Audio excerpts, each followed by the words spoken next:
नमस्कार बंधुगण।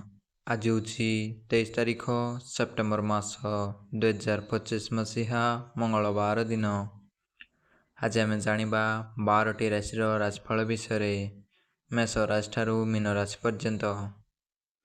आज तिथि आश्विन शुक्ल पक्ष द्वितीय दिन 23 तारीख 9 मास 2025 मसीहा सकाळ 2:56 मंगलवार ठारू 24 तारीख 9 मास 2025 मसीहा सकाळ 4:51 बुधवार पर्यंत। आज नक्षत्र हस्ता नक्षत्र 22 तारीख 9 मास 2025 मसीहा सकाळ 11:24 सोमवार ठारू 23 तारीख 9 मास 2025 मसीहा घंटे 40 PM मंगलवार पर्यंत। आज जोग ब्रह्मयोग 22 तारीख 9 मास 2025 मसीहा संध्या 7:58 सोमवार ठारू 23 तारीख 9 मास 2025 मसीहा राति 8:22 मंगलवार पर्यंत। आज सूर्योदय 5:39। आज सूर्यास्त 5:38। तो चलतु एवं जानी नवा 12टी राशि राशिफल विषय मेष राशि ठारू मीन राशि पर्यंत। सर्वप्रथमे जानी नवा मेष राशि। पारिवारिक और कर्मक्षेत्र पारिपार्श्विक परिस्थिति विशेष भल रहिबो। शुक्रंक प्रभाव विलास उपकरण और अर्थ लाभ सांगकू शारीरिक सुस्थता फेरी पाइबे। अबुझा बंधु को मन बुझिला भली कथा कही परिस्थिति को सुधारी नेबे। यात्रा वाणिज्य क्रय विक्रय आनुष्ठानिक तथा मांगलिक कार्य व्यस्तता वृद्धि पाइपारे। हेबे जानी नवा वृष राशि। धनाधिपति कोण भाव रे रहिथिबारु आशा करुथिबा दिगरु अर्थ पाई खुशी हेबे। बंधुंक ठारू प्रेरणा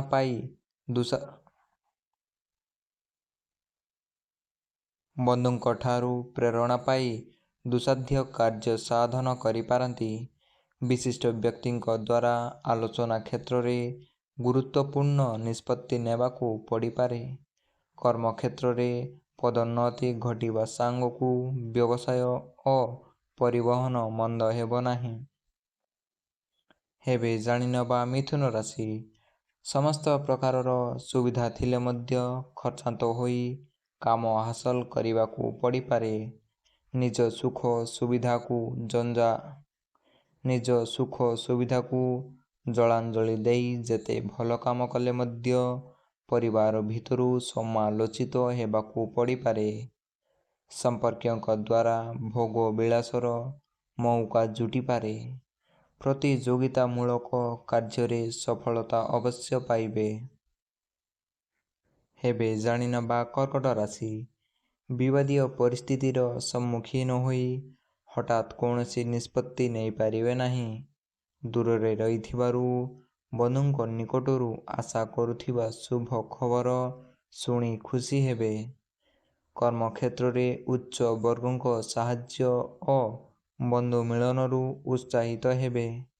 गुप्त शत्रु मानकर सक्रियता वृद्धि हेतु सतर्कता अवलंबन करिबा भल हेबो। हेबे जानी नवा सिंह राशि। प्रतिकूल परिस्थिति जोगु इच्छा थिले मध्य केतेक काम करिबा दिगरे पछेई जाई पारंती। जमी जमा आरकी मामला तथा बहुत दिनरू खोजुथिबा जिनिस प्राप्ति हेबो।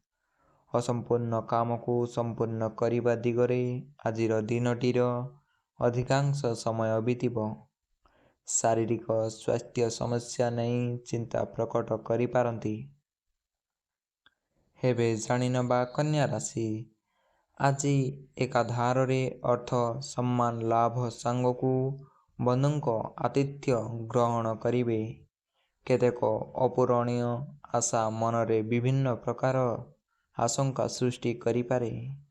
पारिवारिक क्षेत्र में जैसा को तैसा नीति रे काम करि पारंती।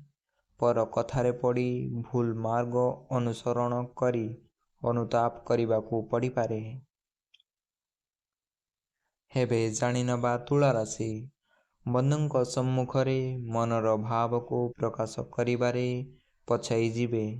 ମାଲି ମକଦ୍ଦମାରେ ଆପୋଷ ଆଲୋଚନା ଦ୍ୱାରା ସମସ୍ୟାର ସରଳ ସମାଧାନ ହୋଇଯିବ। ଶିଳ୍ପ, ବାଣିଜ୍ୟ, ବ୍ୟବସାୟ ଓ ପରିବହନରେ ସମସ୍ୟା ଲାଗି ରହିବ। କର୍ମକ୍ଷେତ୍ରରେ ଅତ୍ୟଧିକ କାର୍ଯ୍ୟ ବ୍ୟସ୍ତତା ଅଶାନ୍ତିର କାରଣ ହୋଇପାରେ। ହେବେ ଜାଣିନେବା ବିଛା ରାଶି। କର୍ମକ୍ଷେତ୍ରରେ ବିଭିନ୍ନ ପ୍ରକାରର ସମସ୍ୟା ଚିନ୍ତା କରି ମନ ଭାରାକ୍ରାନ୍ତ ରହିବ। ଖଳ ଲୋକଙ୍କ ପ୍ରରୋଚନାରେ ନିଜ ସଂସର୍ଗରୁ ଦୂରେଇ ରହିବା ଭଲ, ଅନ୍ୟଥା କଳହର ସମ୍ଭାବନା ରହିଛି। ପରିବାରର ଆବଶ୍ୟକତା ପୂରଣ କରିବା ସକାଶେ ଧାର କରଜ କରିବାକୁ ବାଧ୍ୟ ହେବେ। ସଙ୍ଗୀତ, ଚଳଚ୍ଚିତ୍ର, କ୍ରୀଡ଼ା ପ୍ରଭୃତି କ୍ଷେତ୍ରରେ ସଫଳତା ମିଳିପାରେ। ହେବେ ଜାଣିନେବା ଧନୁରାଶି। ପାରିବାରିକ କ୍ଷେତ୍ରରେ ଅସ୍ଥିରତା କର୍ମକ୍ଷେତ୍ରକୁ ପ୍ରଭାବିତ କରିପାରେ। ଆଜି ଆପଣ ପ୍ରକାଶନ, ପ୍ରଶାସନ, ଯାନବାହନ ନିର୍ମାଣ ଓ ଯାତ୍ରାରୁ ସୁଫଳ ପାଇବେ। କଠୋର କଥା କହିବାରୁ ସାଙ୍ଗସାଥୀଙ୍କ ମଧ୍ୟରେ ଅଶାନ୍ତି ଦେଖାଦେଇପାରେ। ସାମାଜିକ ସ୍ତରରେ କିମ୍ବା ରାଜନୀତିରେ ନେତୃତ୍ୱ ନେଇ ପ୍ରଶଂସିତ ହୋଇପାରନ୍ତି। ହେବେ ଜାଣିନେବା ମକର ରାଶି। ନିଜ ଲୋକଙ୍କ ପରିବର୍ତ୍ତିତ ଚିନ୍ତାଧାରା ଓ ବନ୍ଧୁଙ୍କ ସମର୍ଥନ ସହାୟକ ହୋଇପାରିବ। ମନ ଚାହୁଁ ନଥିଲେ ମଧ୍ୟ ଘର ପାଇଁ ଅତ୍ୟାବଶ୍ୟକ ଜିନିଷ ଆଣିବାକୁ ବାଧ୍ୟ ହେବେ। ରାଜନୈତିକ କ୍ଷେତ୍ରରେ ତୀବ୍ର ପ୍ରତିଦ୍ୱନ୍ଦ୍ୱିତାର ସମ୍ମୁଖୀନ ହେବାକୁ ପଡ଼ିପାରେ। ପରିବାରରେ ପିଲାଙ୍କ କ୍ଷେତ୍ରରେ ଅବହେଳା କରି ଅନୁତାପ କରିପାରନ୍ତି। ହେବେ ଜାଣିନେବା କୁମ୍ଭ ରାଶି। କର୍ମକ୍ଷେତ୍ରର ଅସଜଡ଼ା ପରିସ୍ଥିତିକୁ ସଜାଡ଼ି ନେବାରେ ପ୍ରୟାସ କରି ସଫଳତା ପାଇବେ। ଆର୍ଥିକ ସ୍ଥିତି ଦୁର୍ବଳ ରହିବାରୁ ବିକଳ୍ପ ଚିନ୍ତା ଓ ବ୍ୟବସ୍ଥା କରିବାକୁ ପଡ଼ିପାରେ। ଆଜି ଆନୁଷ୍ଠାନିକ କ୍ଷେତ୍ରରେ ସହଜ ଓ ସୁବିଧାରେ ହାତକୁ ନେଇଥିବା କାମଗୁଡ଼ିକ ସମ୍ପନ୍ନ ହୋଇଯିବ। ଶିଳ୍ପ, ବାଣିଜ୍ୟ ଓ ପରିବହନ ପାଇଁ ବିଶେଷ ଅସୁବିଧା ହେବ ନାହିଁ। ହେବେ ଜାଣିନେବା ଶେଷ ରାଶି ମୀନ ରାଶି। ସଫଳତା ପ୍ରଚ୍ଛନ୍ନ ଭାବରେ ଲୁକ୍କାୟିତ ହୋଇଥିବାରୁ ପରୋକ୍ଷ ଭାବରେ ସହାୟତା ପାଇପାରିବେ। ପରିବାରରେ ଭୁଲ ବୁଝାମଣା କାରଣରୁ ଅର୍ଥ ସମ୍ପର୍କକୁ ନେଇ ବିବାଦଗ୍ରସ୍ତ ହୋଇପାରନ୍ତି। ନିଜ ପରିସରରେ ନିଜର ଲୋକମାନଙ୍କ କଦର୍ଯ୍ୟ ବ୍ୟବହାରରେ ଅସନ୍ତୁଷ୍ଟ ହୋଇପାରେ। ଶିଳ୍ପ, ବାଣିଜ୍ୟ, ବ୍ୟବସାୟରେ ସଫଳତା ହାସଲ କରିବେ। ତ ବନ୍ଧୁଗଣ, ଏହି ଥିଲା ଆଜିର 12ଟି ରାଶିର ରାଶିଫଳ। ଏମିତି ପ୍ରତ୍ୟେକ ଦିନର 12ଟି ରାଶିର ରାଶିଫଳ ଜାଣିବା ପାଇଁ ଚ୍ୟାନେଲକୁ ସବସ୍କ୍ରାଇବ୍ ନିଶ୍ଚିନ୍ତ ଭାବରେ କରିଦେବେ ବନ୍ଧୁଗଣ। ଏବଂ ଆପଣଙ୍କ ବନ୍ଧୁ ପାଖକୁ କିମ୍ବା ଆପଣଙ୍କ ପରିବାର ପାଖକୁ ଭିଡ଼ିଓଟି ସେୟାର କରି ସତର୍କ କରନ୍ତୁ। ଦେଖା ହେବା ଆସନ୍ତାକାଲି 12ଟି ରାଶିର ରାଶିଫଳ ସହିତ।